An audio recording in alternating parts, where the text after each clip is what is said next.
Hello everyone, and welcome to this short video where we're going to go through different types of charts and tables in which we can record data. So the first type of chart I want to look at is called a tally chart. And a tally chart is just a simple table which allows us to keep track of the frequency of the events as they occur. So for example, I asked 22 E-Block students to tell me their favorite color, and I record the data into a tally chart, and this is the result. So each time I ask a student what is their favorite color, I would make a mark. So let's say one student says blue, another student says red, then I have a yellow, and I have another yellow, and then the following 3 students say red, and the next one for 5, the 5th student, I would always cross off. So you count 1, 2, 3, 4, 5. 1, 2, 3, 4, 5. And that's how you keep your tally chart. Once you finished, you would write the total of the tally in the frequency column. And the frequency column is just essentially the total. So the total number of students or people or things that we counted that falls within this category here. Right, the next thing we're looking at, the next table is called a frequency table, and so we came across frequency here. We said that the frequency is the total, and a frequency table is essentially a tally chart but without the tally column. So it helps us to record the data one at a time, but we don't need the tally when we do our further calculations. So what we do is we turn our tally chart into a frequency table. So we discard the tally column and we are left with what we call a frequency table. A frequency table then provides us with an organized structure which makes it easier for us to analyze our data. And when I talk about analyzing the data, I mean calculating the mean, the mode, the median, the range, etc. Things that I will go over in another video with you.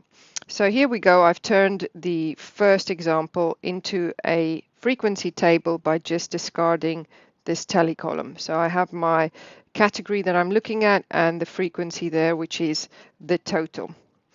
So here's a second example. I asked 100 teachers how many cups of coffee they drank each day, and the results are below in this frequency table. So 0 cups of coffee. So 7 teachers drank 0 cups of coffee. 11 teachers drank 1 cup of coffee per day. And so it continues. 6 teachers drink 6 cups of coffee a day. They're probably a little bit highly strung or stressed out. Anyway, right, moving on. Here's an example of a grouped interval. So you'll notice here I have 0, 1, 2, 3, 4, 5, 6. So these are integer values. So remember, we have spoken about this. Integers are whole numbers. And over here, I have turned this into a group. So let's just read this question. I surveyed 40 Year 10 students and asked them how long it took them to get to school from their house.